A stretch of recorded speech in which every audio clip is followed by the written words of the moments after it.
Hola clase! Today we're going to learn the difference between ser and estar. But yeah, so ser is to be and estar is to be. When do we use one? When do we use the other one? Well, it's not that hard since we have seen, or you should have seen, some of the uses before. But let's look at them. Let's start with estar. We use this verb, and I gave you some letters so that you can make an acronym or something to remember.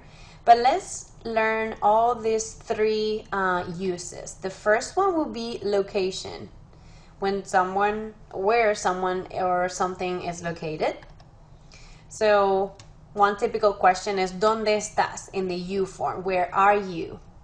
You can say estoy en mi casa, estoy en la oficina, estoy en Jacksonville, anywhere. So coastal está cerca de Smoothie King, por ejemplo. This is an example. Coastal is close to Smoothie King.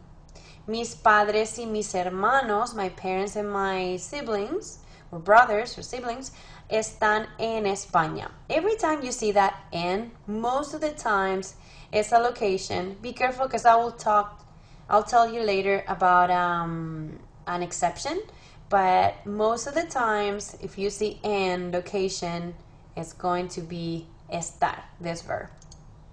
Then we have feelings, F, or emotions, feelings and emotions. How are you? How do you feel? How are you feeling? ¿Cómo estás? How are you? Yo estoy bien. Yo estoy cansado. Yo estoy feliz. I'm happy. I'm tired. I'm okay. Estoy bien. I'm good. Ejemplos. Los estudiantes están aburridos a veces. The students are bored sometimes. Estoy cansado. I'm tired at night. And then for present progressive. So remember, present progressive is formed by adding, you drop the ending, and then you add that ing in Spanish that will be ando, ando is for AR verbs, and yendo for ER and IR verbs. So ando and yendo.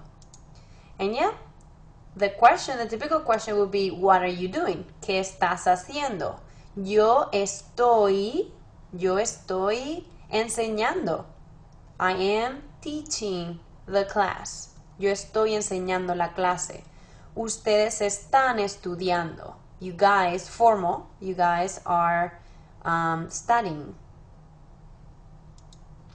There are some examples here. Bart está aburrido. Y Homer está debajo de Bart.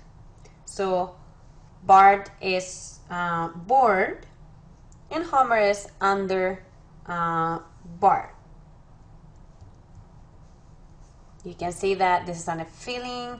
Homer está debajo, he's under. Bart is its location. Lisa está alegre, she's happy. Y está cerca de la oveja, she's close to the sheep. Location, and está alegre is how she's feeling, she's happy. Milhouse está asustado, he's scared. So feelings and emotions, how he's feeling. Homer está cansado, he's tired, feeling.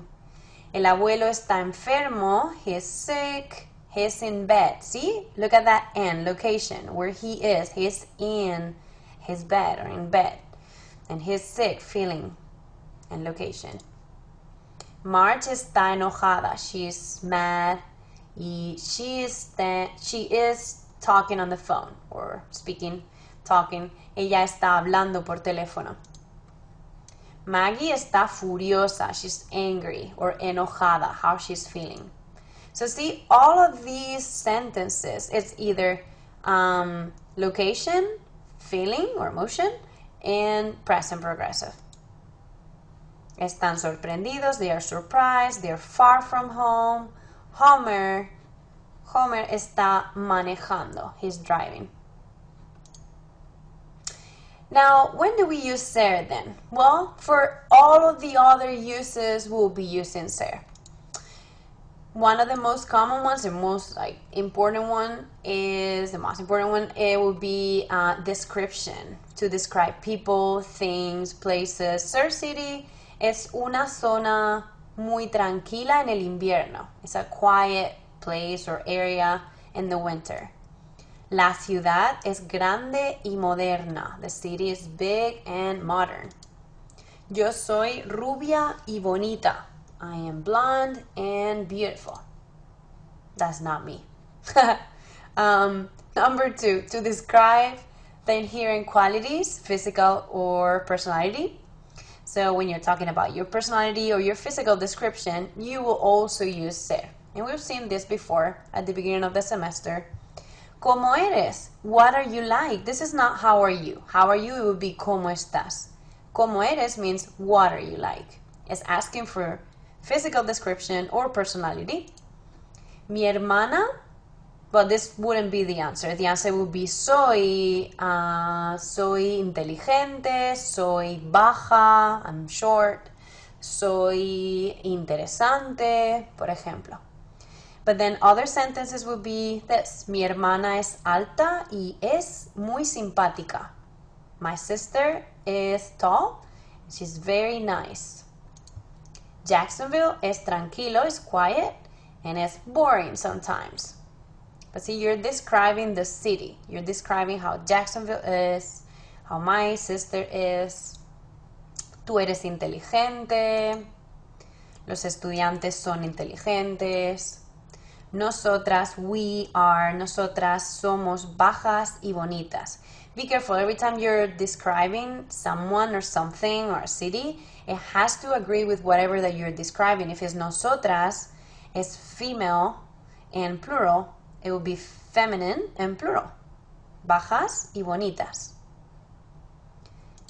There are a few other uses.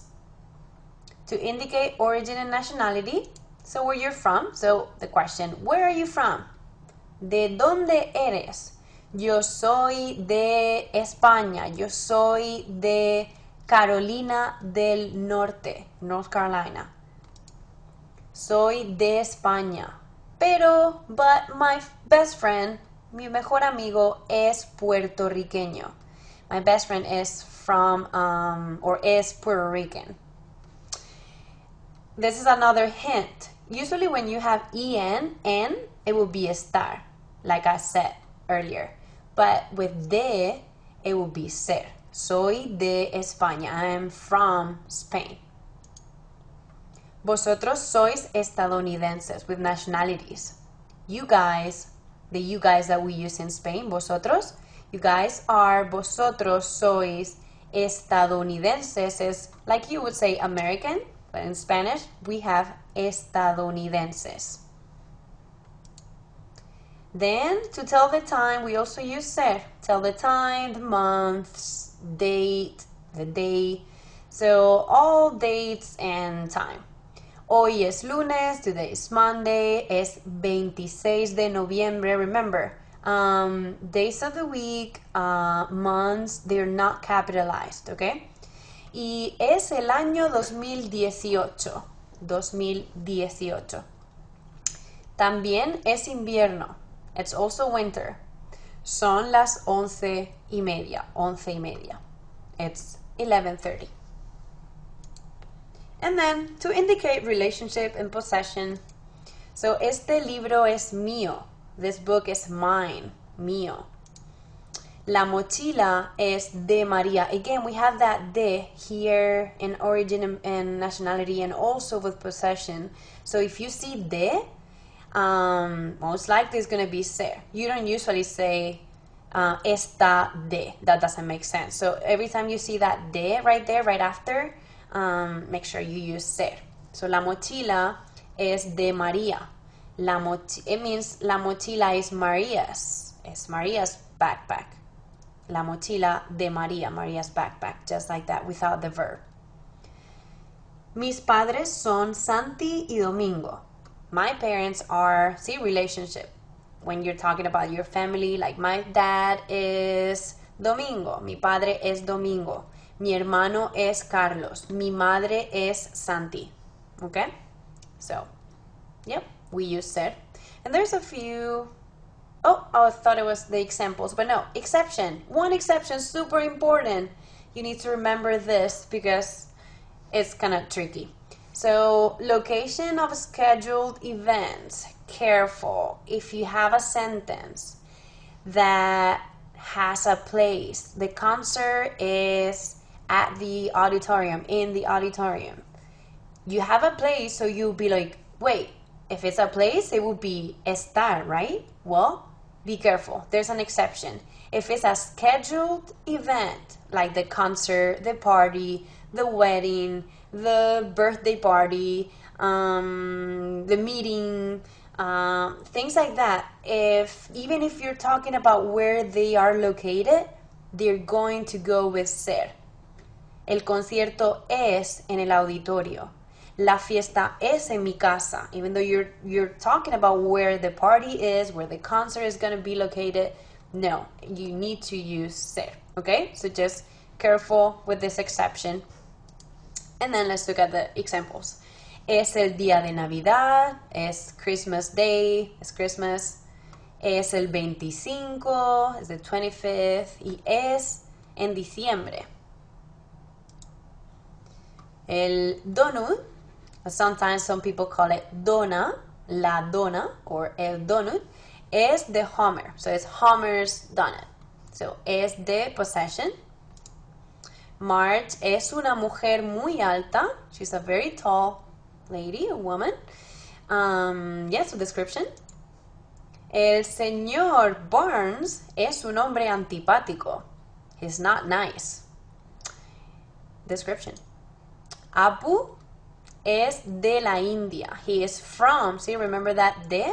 I put that star so that you remember it's like a hint for you to remember that every time you see de, or most of the times, 99% of the times, it's going to be es. El sofá es el sitio favorito de los Simpsons. And then just be careful with ser and estar, because sometimes if you use ser, it's more like description or physical or inherent qualities, like we said, and estar is going to be for emotion or how you feel, like I said before. So be careful with this. Conditions, always, and then ser will be quality. And look at this example. Los chicos están aburridos. The guys are bored. See, it's how they feel. So if it's how they feel, feeling and emotion is going to be estar. But if it's someone that is boring, like this professor, this instructor, el profesor es aburrido. What does that mean? So it means el profesor is boring. So even though you have the same adjective, sometimes it changes just because you're changing the verb. So every time you're using estar, ¿cómo están aburridos? If you're using estar, it's for how they're feeling, they're boring. They're bored, sorry. And then if it's ser, it's how that person is always or most of the time is a quality, and it will be ser. So es aburrido, it's boring. And that's it for today. Thank you. Bye.